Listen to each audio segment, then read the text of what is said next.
കിനാവിൻ്റെ തീരത്ത് ഭാഗം 74-75. എനിക്കൊന്ന് വേദനിച്ചാൽ എന്നേക്കാൾ കൂടുതൽ നോവുന്നത് സുധിയേട്ടനാ. അങ്ങനെയുള്ള മനുഷ്യനെ ഉപേക്ഷിച്ച് ഞാൻ എങ്ങോട്ടാ വരുന്നത്? കണ്ട നാൾ മുതൽ ഇന്ന് വരെ എന്നെ സ്നേഹം കൊണ്ട് മൂടിയിട്ടുള്ള അദ്ദേഹത്തെ ഞാൻ എന്തെങ്കിലും പറഞ്ഞാൽ ഈശ്വരൻ പോലും എന്നോട് പൊറുക്കില്ല. മറ്റാരെയും ഞാൻ നോക്കുന്നില്ല. സുധിയേട്ടൻ എന്നെ എങ്ങനെ കരുതുന്നു എന്ന് മാത്രമേ നോക്കുന്നുള്ളൂ. പറഞ്ഞപ്പോഴേക്കും അവളുടെ കണ്ണുകൾ നിറഞ്ഞിരുന്നു. ഞാനും സുധിയെ മാത്രമേ നോക്കുന്നുള്ളൂ, മറ്റൊന്നും നോക്കുന്നില്ല. പക്ഷേ എൻ്റെ മോൾ അവിടെ കിടന്ന് കഷ്ടപ്പെടുന്നു എന്നറിയുമ്പോൾ എനിക്കിവിടെ സമാധാനത്തോടെ ഇരിക്കാൻ പറ്റുമോ? മാധവി പറഞ്ഞു. അത്രയ്ക്ക് കഷ്ടപ്പാടൊന്നുമില്ല അമ്മേ. അവൾ അമ്മയെ ആശ്വസിപ്പിച്ചിരുന്നു. ബസ്സിലേക്ക് കയറിയതും ഉടൻ തന്നെ സുധി ഫോൺ ചെയ്തിരുന്നു. ബസ്സിലാണെന്നറിഞ്ഞപ്പോൾ വാട്സപ്പിൽ മെസ്സേജ് അയക്കാമെന്ന് പറഞ്ഞ് അവൻ ഫോൺ വെച്ചു. അതിനുശേഷം ഒരു നീണ്ട ലിസ്റ്റ് തന്നെയാണ് അവൻ അവൾക്ക് അയച്ചു കൊടുത്തത്. ഏത്തക്കയും ഹോർലിക്സും പാലും ഫ്രൂട്ട്സും അടക്കം നല്ല ഒരു ലിസ്റ്റ് തന്നെ സുധി അവൾക്കായി അയച്ചു കൊടുത്തു.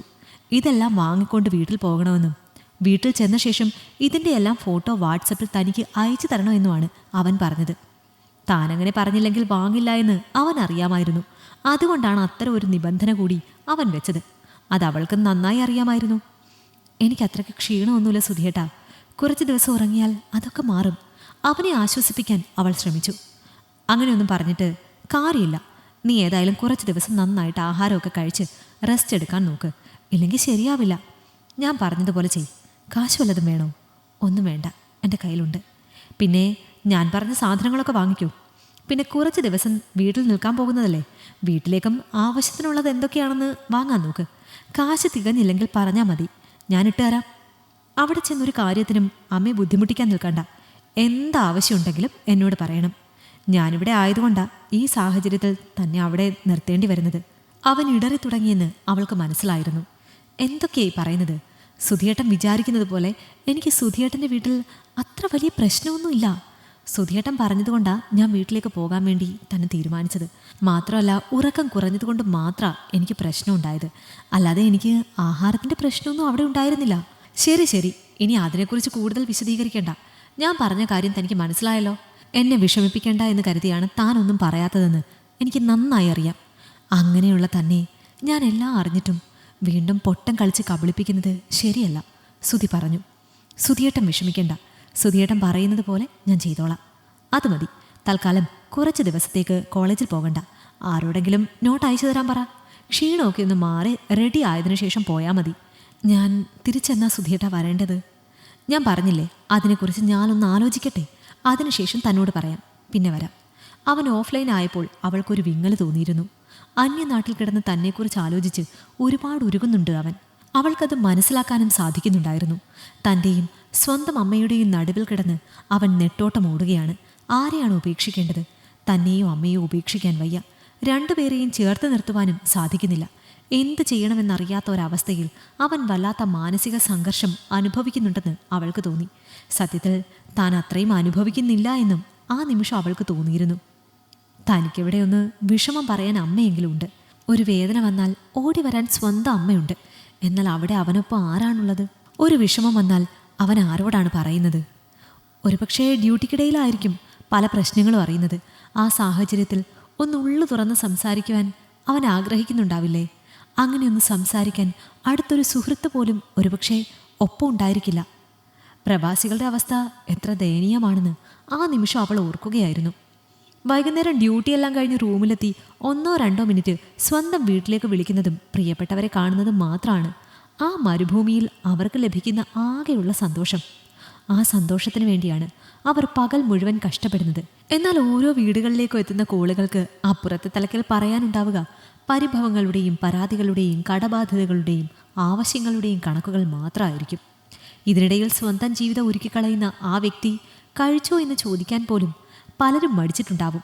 ആവശ്യങ്ങളുടെ പട്ടിക നിരത്തുമ്പോൾ പലപ്പോഴും അവരുടെ സുഖവിവരങ്ങൾ ചോദിക്കാൻ പലരും മറന്നിട്ടുണ്ടാവും. സ്നേഹത്തോടെയുള്ള അവരുടെ ഒരു വാക്ക് കേൾക്കാനായിരിക്കും ചിലപ്പോൾ അവർ വിളിക്കുന്നത്. പലപ്പോഴും പലർക്കും അത് ലഭിക്കാറില്ല എന്നതാണ് സത്യം. ഓരോന്നാലോചിച്ച് സ്റ്റോപ്പ് എത്തിയത് അവൾ അറിഞ്ഞില്ല. അമ്മ തട്ടി വിളിച്ചപ്പോഴാണ് ഇറങ്ങാനുള്ള സ്റ്റോപ്പായി എന്ന് അവൾ അറിഞ്ഞത്. അമ്മയ്ക്കൊപ്പം ബസ് സ്റ്റോപ്പിലെത്തി വീട്ടിലേക്ക് നടക്കുമ്പോൾ കൗതുകത്തോടെ ആദ്യമായി കാണുന്നത് പോലെ ആ സ്ഥലമൊക്കെ അവൾ വീക്ഷിക്കുകയായിരുന്നു. അല്ലെങ്കിലും സ്വന്തം നാട്ടിലേക്ക് എത്തുന്ന യാത്രകൾ എപ്പോഴും പുതുമയേറിയതാണ്. പ്രത്യേകിച്ച് വിവാഹം കഴിഞ്ഞ് അവിടെ നിന്നും പോയ ഒരു പെൺകുട്ടിക്ക്. ഒരു കൊച്ചുകുട്ടിയുടെ ഉത്സാഹത്തോടെയായിരിക്കും എപ്പോഴും അവർ നാട്ടിലേക്ക് തിരികെ വരുന്നത്. ഓരോ സ്ഥലങ്ങളും ആദ്യമായി കാണുന്നത് പോലെ അവൾ നോക്കി. പിന്നെ എന്തോ വലിയ മാറ്റം വന്നതുപോലെ അമ്മയോട് എത്ര നാളായി ഇവിടെയൊക്കെ കണ്ടിട്ട് എന്നൊരു കൗതുകത്തോടെ പറഞ്ഞു. ഇടയ്ക്ക് പലരും കുശലം ചോദിക്കുകയും ഭർത്താവ് എവിടെയെന്ന് അന്വേഷിക്കുകയും ഒക്കെ ചെയ്തിരുന്നു. എല്ലാവരോടും മറുപടി പറഞ്ഞ് വളരെ സന്തോഷത്തോടെയാണ് വീട്ടിലേക്ക് നടന്നത്. ഒപ്പം തന്നെ അടുത്ത് കണ്ട കടയിൽ കയറി അവൻ പറഞ്ഞ സാധനങ്ങളും വീട്ടിലേക്കുള്ള കുറച്ച് സാധനങ്ങളൊക്കെ വാങ്ങിയിരുന്നു. വീട്ടിലേക്കൊന്നും വേണ്ട എന്ന് അമ്മ പറഞ്ഞെങ്കിലും അവൾ അത്യാവശ്യ സാധനങ്ങളൊക്കെ വാങ്ങി. സ്വന്തം നാട്ടിലേക്ക് എത്തിയപ്പോൾ തന്നെ പകുതി ക്ഷീണമൊക്കെ മാറിയതുപോലെ അവൾക്ക് തോന്നിയിരുന്നു. വീട്ടിലേക്ക് ചെന്നപ്പോൾ അവിടെ അനുജത്തിമാരൊന്നുമില്ല. എല്ലാവരും പഠിക്കാനായി പോയി എന്നാണ് അമ്മ പറഞ്ഞത്. ഏറെ സന്തോഷത്തോടെയും സമാധാനത്തോടെയും സ്വന്തം മുറിയിലെത്തി സ്വന്തം കട്ടിലേക്ക് കിടന്നപ്പോൾ ഈ ലോകത്തിൽ ഏറ്റവും സമാധാനമുള്ള ഇടം അവിടെയാണെന്ന് അവൾക്ക് തോന്നിയിരുന്നു. നീ കുറച്ചു നേരം കിടക്ക്, ഞാൻ അപ്പോഴേക്കും നിനക്ക് കഴിക്കാൻ എന്തെങ്കിലും ഉണ്ടാക്കാം. രാവിലെ നീയൊന്നും കഴിച്ചിട്ടുണ്ടാവില്ലല്ലോ. കടയിൽ നിന്ന് വാങ്ങാമെന്ന് കരുതിയത്, പിന്നെ ഓർത്തു കറി വെച്ചിട്ട് പോയതാണ്. പെട്ടെന്ന് ചപ്പാത്തിക്ക് മാവ് കുഴച്ച് 2 എണ്ണം ഉണ്ടാക്കി തരാമെന്ന്. നീ ഒന്ന് കിടക്ക്, അപ്പോഴേക്കും ഞാൻ ഉണ്ടാക്കാം. അതും പറഞ്ഞ് അവർ അടുക്കളയിലേക്ക് പോയപ്പോൾ സ്വന്തം അമ്മയ്ക്കല്ലാതെ മറ്റാർക്കാണ് ഇത്രയും മുതിർന്ന ഒരു പെൺകുട്ടിയോട് ഇങ്ങനെ പറയാൻ കഴിയുന്നത് എന്നായിരുന്നു ആ സമയം അവൾ ചിന്തിച്ചത്. വീട്ടിലെത്തിയെന്ന് സുധിക്ക് ഒരു മെസ്സേജ് അയച്ചിരുന്നു, ഒപ്പം സാധനങ്ങളുടെ ഫോട്ടോയും.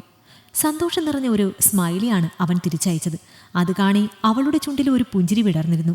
ആ സമയം കൊണ്ട് ഭക്ഷണം റെഡിയായി എന്ന് അറിയിച്ചുകൊണ്ടുള്ള മാധവിയുടെ വിളിയും വന്നു. ഭക്ഷണം കഴിക്കാനായി മാധവിയുടെ അരികിലേക്ക് ചെന്നിരുന്നു. അടുക്കളയുടെ പുറകിലേക്ക് തുറക്കുന്ന തിട്ടയിലിരുന്നാണ് ഭക്ഷണം കഴിക്കാറുള്ളത്. പണ്ടും അങ്ങനെയായിരുന്നു. കുറച്ചു കാലമായി ആ രുചിയും ആ ഇരിപ്പുമൊക്കെ മിസ് ചെയ്യുന്നുണ്ടായിരുന്നു.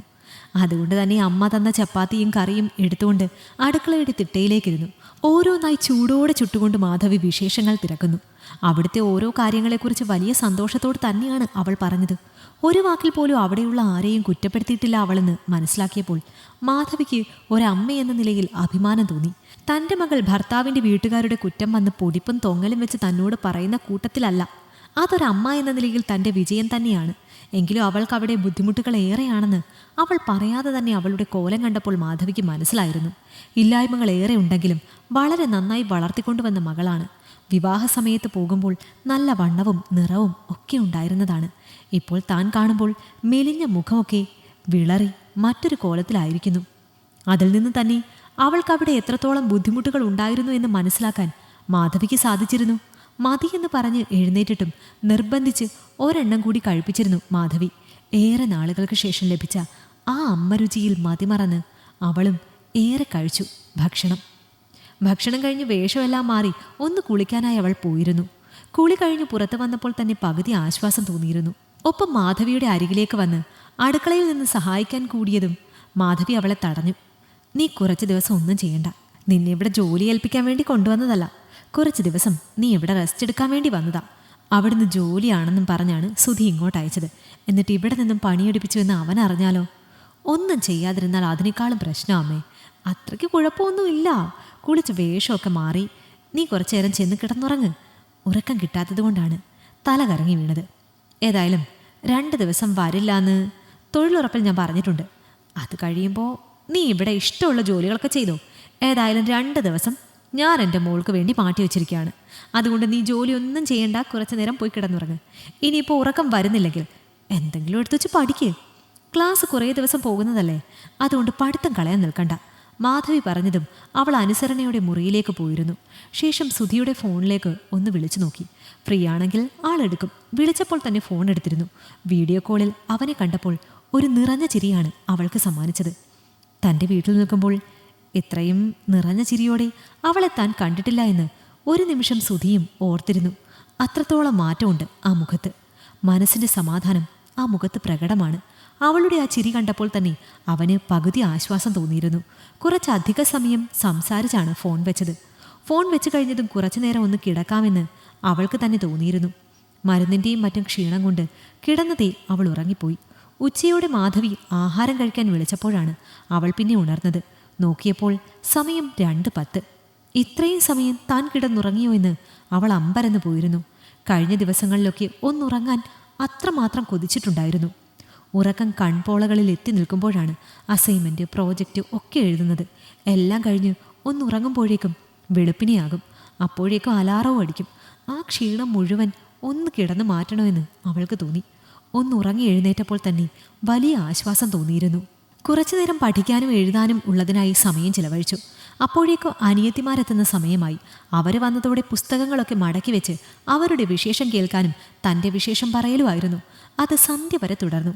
അവസാനം മാധവി വന്ന് രണ്ടുപേരെയും വഴക്ക് പറഞ്ഞാണ് കുളിക്കാനായി പറഞ്ഞുവിട്ടത്. വൈകുന്നേരം എല്ലാവർക്കും ഒപ്പം ഇരുന്ന് നാമം ജപിച്ചു. കുറച്ചധികം നാളുകളായി മനസ്സിൽ നിറഞ്ഞു നിൽക്കുന്ന സംഘർഷങ്ങളൊക്കെ കുറയുന്നത് അവൾ അറിയുന്നുണ്ടായിരുന്നു. എന്തൊക്കെ പറഞ്ഞാലും സ്വന്തം വീടെന്നത് ഒരു പ്രത്യേകമായ വികാരമാണ്. ലോകത്തിൽ വെച്ച് ഏതൊരു വ്യക്തിക്കും ഏറ്റവും സുരക്ഷിതമായ അഭയസ്ഥാനം അതുതന്നെയാണ്. എല്ലാവർക്കും ഒപ്പമിരുന്ന് ഭക്ഷണം കഴിച്ച് വളരെ സമാധാനത്തോടെ അനിയത്തിയെ കെട്ടിപ്പിടിച്ച് അന്നത്തെ ദിവസം അവൾ ഉറങ്ങി. പിറ്റേ ദിവസവും മാധവി പോയിരുന്നില്ല. എന്തൊക്കെയോ ഉണ്ടാക്കിയെടുത്ത് മകളെ ശുശ്രൂഷിക്കാൻ അവർ തയ്യാറെടുക്കുകയായിരുന്നു. ഇതിനിടയിൽ മുറിയൊക്കെ ഒന്ന് വൃത്തിയാക്കാമെന്ന് കരുതി മീര എല്ലായിടവും അടിച്ചുവാരി തുടച്ചുകൊണ്ടിരുന്നപ്പോഴാണ് അലമാരയ്ക്കുള്ളിൽ നിന്നും ആ പഴയ ഗിഫ്റ്റ് ബോക്സ് കയ്യിലേക്ക് വന്നത്. പണ്ടേതോ ഒരു പിറന്നാളിന് അർജുൻ തനിക്ക് വേണ്ടി സമ്മാനിച്ച ഒരു ഗിഫ്റ്റ് ബോക്സ് ആയിരുന്നു അത്.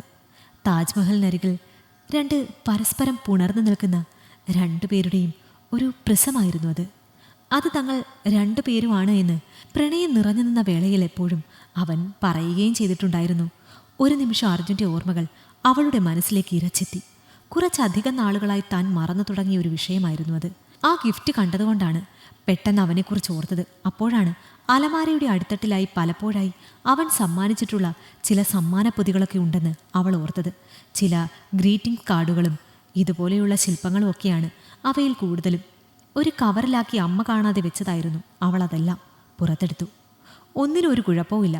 ഏറെ ഇഷ്ടത്തോടെ സൂക്ഷിച്ചു വെച്ചതാണ് ഒക്കെ.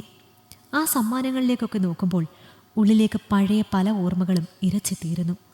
അവൻ തൻ്റെ പിന്നാലെ നടന്നതും താൻ ഇഷ്ടമാണെന്ന് പറഞ്ഞ് ഒടുവിൽ വീട്ടുകാർക്ക് വേണ്ടി അവൻ തന്നെ വേണ്ടെന്ന് വെച്ചതും.